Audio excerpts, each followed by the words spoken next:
Shalom, shalom. This is the brother Yeshaya coming at you again to the spirit and power of Yahweh Ba'Hashem Yahushai, Ba'Hashem Rachakwadash. Before I get started with this lesson, I want to give all praises, honor, and glory to Yahweh, Ba'Hashem Yahushai, Ba'Hashem Rachakwadash. Double honor to the apostles and the elders of Great Millstone who taught me this truth and rule well. Peace and blessings to the hopeful elect pushing His word with all truth, righteousness, and sincerity. Shalom. I don't really got a title for this lesson, so I'm just going to go ahead and jump right in. This is Wisdom of Solomon, chapter 5, verse 1, and it says, Then shall the righteous man stand in great boldness before the face of such as have afflicted him, and made no account for his labors. The righteous here being the elect out of the nation of Israel, right? That's going to get delivered through the incoming, through the arrival of Yahushua and the angels and the destruction of, Babylon the Great. They're going to get delivered from that. And those who have afflicted them are these heathen nations, predominantly Esau, So verse 2, it says, When they see it, they shall be troubled with terrible fear, and shall be amazed at the strangeness of his salvation, so far beyond all that they looked for. Right? When Yahushua comes down with that fathership, we seen sighting. I mean, we seen not sightings, but we seen videos from the International Space Station when that happened this year, earlier this year, I believe, when this right man had the live stream of the whole NASA feed, and in the video you can see chariots flying past, and then eventually you see this ginormous fathership, just breezing past the screen, right? And that's and in the video, once that big fathership came in the screen, they cut the feed. Showing you that that Esau's scared, man. He knows what's coming. He's got his astronomers and all that, his scientists, looking into that. So Esau knows what's coming, and they scared. But when it happens, they're gonna be terrified. Your average American don't know what's going on. The last thing they'll expect is to see, you know, spaceships coming down and delivering uh, the Israelites, right? The Hebrew Israelites, which is the so-called Latinos, the so-called blacks, Latinos, Native Americans. Mainly the elect. And of course, you got, your few that were scattered around uh, among these other nations, right? But the last thing, like I said, the last thing people are expecting is a so-called black man to come down from the sky in this big ass ship, shooting laser beams, you know, and like these heathen like to say, or these in these movies of with the whole abduction, you know, they're gonna start seeing these chariots start abducting people, so-called abducting. Really, all they're doing is taking up the elect for salvation, to get delivered from the incoming destruction. Which is going to happen through them ICBM missiles, right? I'm gonna read this. I'm gonna read this again. Wisdom of Solomon, chapter 5, verse 2. When they see it, they shall be troubled with terrible fear, and shall be amazed at the strangeness of his salvation, so far beyond all that they looked for. See? And they're gonna be amazed. The jaw's gonna be dropped when they see, spaceships flying around, the Lord's chariots, the angels flying around. Because they portray this in the movies. They show you in these movies that they're green people, little green people in these spaceships, or some weird type of monster in these spaceships coming down, right? And they portray them as the bad guys. Really, they're the good guys. They're the angels. That's uh uh your Jesus Christ. That these Christians like to say. You know, which his real name is Yahweh Shah.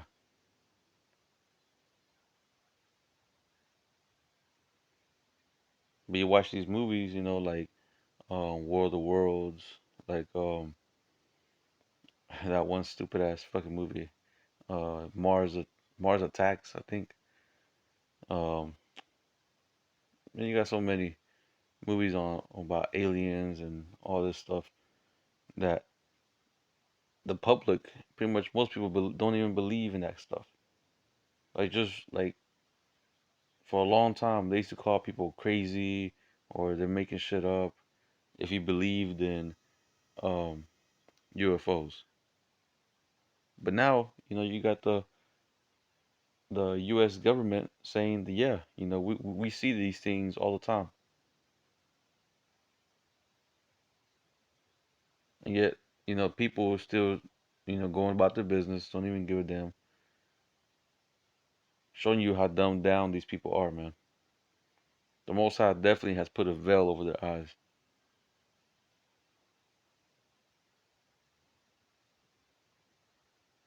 When Yahweh Shah comes, man, he's gonna catch these people, like it says in the scriptures, man, like a thief in the night, right? Let's go to Second Ezra. Where is it at? There it is. Second Ezra 13. I'm gonna start at verse 1. Actually, before I get that, I want to get this article right here. It's from the Christian Research Institute. It says 7 things you should know about UFOs. Now, this is a long list, but this one part I want to read real quick to you. It's right here. It says biblical revelations lends to no support to ET, extraterrestrial. Which, yeah, I mean the scriptures don't talk about no green people living in another planet, right? But let me read this. Down here it says, what about the wheels in Ezekiel? The passage referring to wheels within wheels in Ezekiel 1:16 initially does indeed sound like an ancient UFO report, and UFO enthusiasts regularly cite this passage in an attempt to verify their claims of extraterrestrial interventions in the course of human history.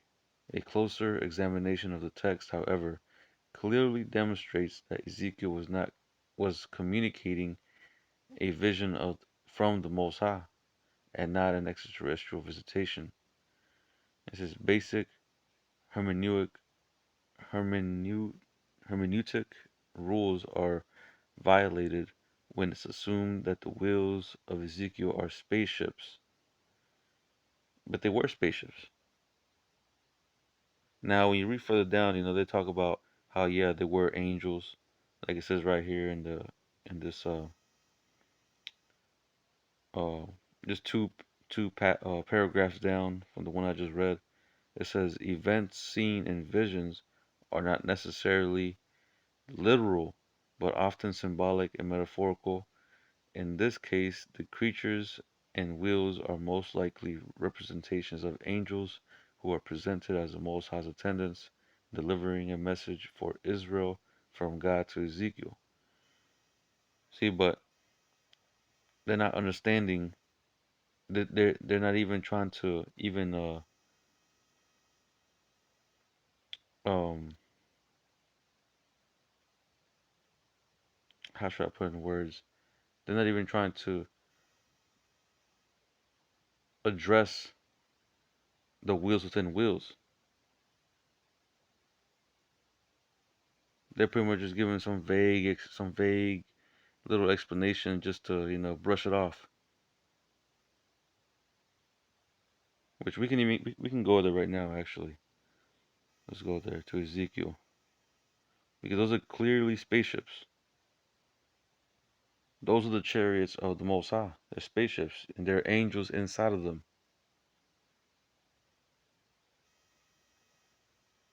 And yeah, this was a vision that Ezra was seeing, but that those were actual chariots that he was envisioning. Those were spaceships. Anyway, what was I gonna get? I forgot. Oh, Ezekiel 1:16, right? So this is Ezekiel chapter 1 and 16. It says the appearance of the wheels and their work. Actually, let me go to verse 15. It says, now beheld the living creatures, behold one wheel upon the earth by the living creatures with his four faces. Now this is just going talking about the angels. But right here in verse 16 it says, the appearance of the wheels and their work was like unto the color of beryl, which is, you look up the word, if you look up what that stone is, beryl is like a green stone, like the color of emerald. It says, and they four had one likeness, and their appearance and their work was as it were a wheel in the middle of a wheel. When they went upon their four sides, and they turned not when they went. Like you see UFOs, sometimes they don't even turn. They go straight and then they move to the left without even turning the vehicle. Like you don't see the the chariot, rotate to the side to try to make that turn. No, it stops or it just goes straight and then cuts a right instantly without even turning. It goes up and down, left, right, any angle, front to back in an instant. So it says, verse 18, as for their rings, they were so high that they were dreadful, and their rings were full of eyes round about them. For it says, and when the living creatures went, the wheels went by them. And when the living creatures were lifted up from the earth, the wheels were lifted up. Exactly. Wherever the angels direct the ship to go, that's where it goes. Now, who knows how those ships are? Because those ships are like spiritual vessels. So the inside, they might not even have controls. The angels might just move it just from the spirit. It says, whithersoever, verse 20, whithersoever the spirit was to go, they went. You see? Thither was their spirit to go, and the wheels were lifted up over against them, for the spirit of the living creature was in the wheels. That's the ship, man. You see?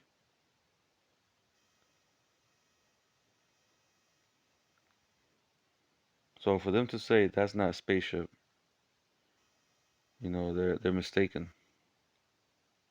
And that's what they're teaching the masses of the people, that the Most High is not, or these angels, the Most High, Yahushua, that they're not gonna come back in a spaceship. They're gonna come back literally in clouds with horses. And these dumbass Christians, man, they believe that shit,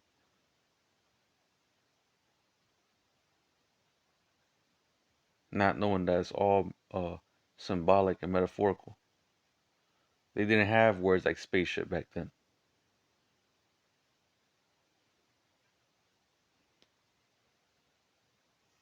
or UFO, right?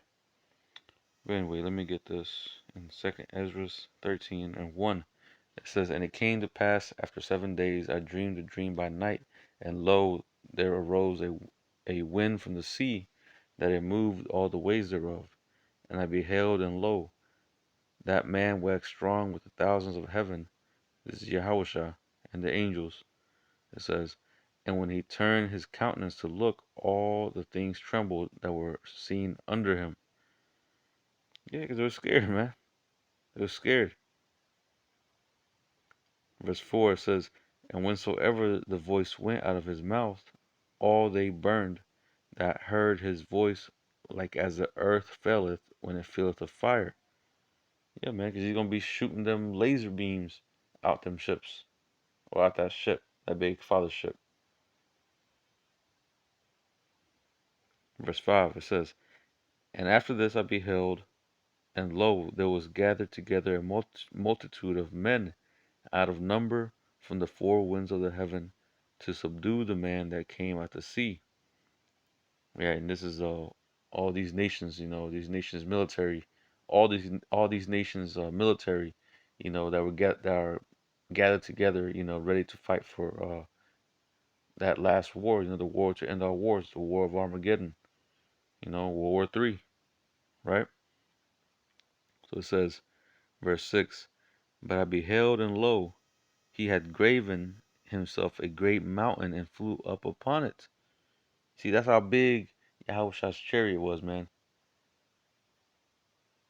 Bigger than a mountain.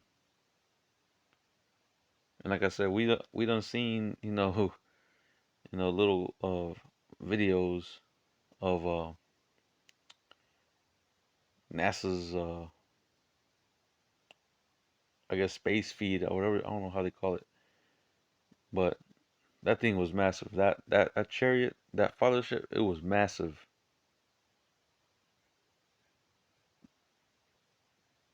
So,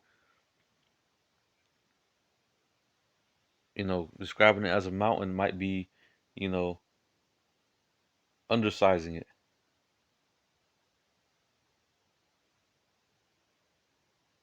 So it says, "But I beheld, and lo, he had graven himself a great mountain, and flew up upon it. But I would have seen the region or place whereout the hill was graven, and I could not." Right? Because he's like, Ezra's like, where does huge mountain come from? Where was it taken from? That's how big this thing was, or is. Where was that? Oh, yeah, verse 8, it says, "And after this I beheld, and lo, all they which were gathered together to subdue him were sore afraid, and yet durst fight." Yeah, so everybody's gonna be scared, man. These heathen are gonna be terrified when they see Yahushua's presence. When they see Yahushua return with the thousands of angels, they're gonna be terrified. Man, they're gonna be shitting themselves. Some of them are gonna be dying of heart attacks. Some of them are gonna try to commit suicide, right? But you're gonna have the majority of these military guys. They're gonna fight. The Most High is gonna put the spirit in these heathen to fight. Verse 9 it says, "And lo, as he saw the violence of the multitude that came, he neither lifted up his hand, nor held sword, nor any instrument of war. But only I saw that he sent out of his mouth as it had been a blast of fire, and out of his lips a flaming breath, and out of his tongue he cast out sparks and tempest." Like I said, those are them laser beams, right? Because Yahushua is just gonna be in that ship, man. He ain't gonna lift up his hand. He ain't gonna, pick up no sword and physically, start lopping heads. Nah, he's gonna be chilling, just giving commands, shooting laser beams. It's gonna be a cake. It's gonna be a breeze to Yahushua when he comes back. He's gonna take this place down like it's nothing.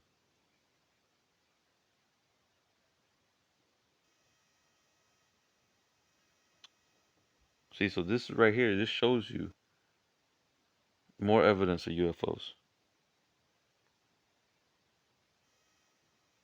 Now, I want to get this other precept too in Revelation chapter 11.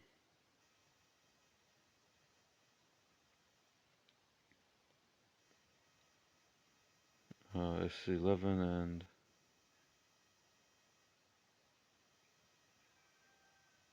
yeah, 11. This is Revelation 11 and 11. It says, "And after 3 days and a half, the Spirit of life from the Most High entered into them, and they stood upon their feet, and great fear fell upon them which saw them." It says, and this is whenever after 3 days, I mean the 3 days and a half. That's talking about the whole time period when we were pretty much in hardcore captivity. Right to the point. It's the start of, you know, Southern Kingdom's, you know, trouble. Going into hardcore captivity, and the end of it is a time period when Abba Bivens came on the scene and started waking up, you know, the Israelites. So it says, verse 12, "And they heard a great voice from heaven saying unto them, Come up hither. And they ascended up to heaven in a cloud." And this is the exact same cloud that is talking about in the book of Exodus. That light, that pillar of light, right? That pillar of cloud that gave us shade during the day, and the pillar of light that gave us light at night, that guided the Israelites, in the wilderness. It's that same cloud, man. It's a chariot. It says, "Come up hither," and they ascended up to heaven in a cloud, and their enemies beheld them. You see, the elect are going to be taken up into them chariots, them spaceships, that fathership, right? And all our enemies are going to see this happen, man. And like it says in Wisdom of Solomon, you know, they're going to be scared. They're going to be terrified.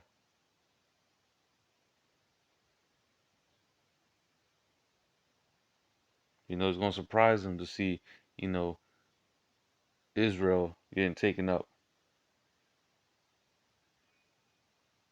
Now, I say Israel, but y'all brothers know what I'm talking about. I'm talking about the elect out of Israel,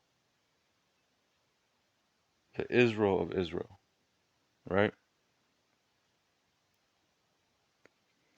So it says, verse 13, it says, "And the same hour was there a great earthquake, and the tenth part of the city fell, and in the earthquake were slain of men 7,000," which means a complete number, "and the remnant were affrighted."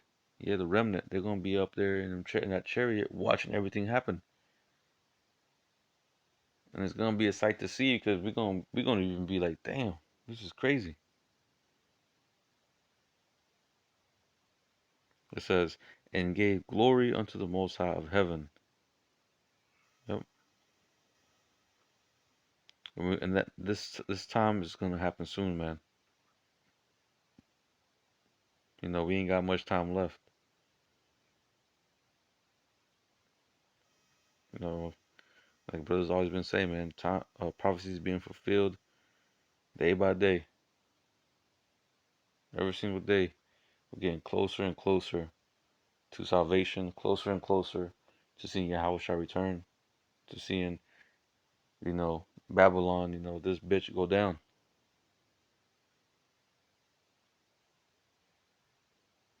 But anyway, I hope this lesson was edifying. I'm going to close it out by giving all praises, honor, and glory to Yahweh, Bahashem, Yahweh Shai, Bahashem, Rachakwadash. Double honor to the apostles and the elders of Great Millstone who taught me this truth and rule well. Peace and blessings to the hopeful elect of the nation of Israel, and that pushing His word without truth, righteousness, and sincerity. Shalom.